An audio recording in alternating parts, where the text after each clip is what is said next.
స్వామివారి దేవస్థానం. ముఖ్యంగా చెప్పడం ఏమిటంటే, స్వామి ఆనాడు కాలజ్ఞానంలో రచించిన వాక్యాలలో కొన్ని గూఢార్థంలో రచించినారు స్వామి, కొన్ని బహిర్గతంగా రచించినారు. వాటిలో విశేషమైనటువంటిది ఈ కరోనా.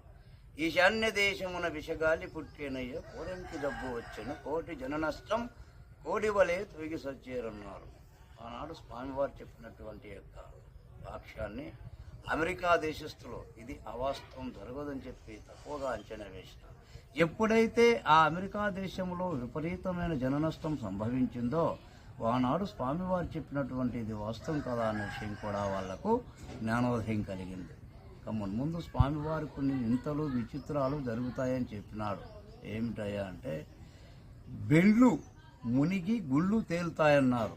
ఏమిటయ్యా దాని అర్థం అంటే, న్యాయం అనేది అట్టడుగు స్థాయికి పోతుంది, అన్యాయం అనేది పైకి వస్తుందని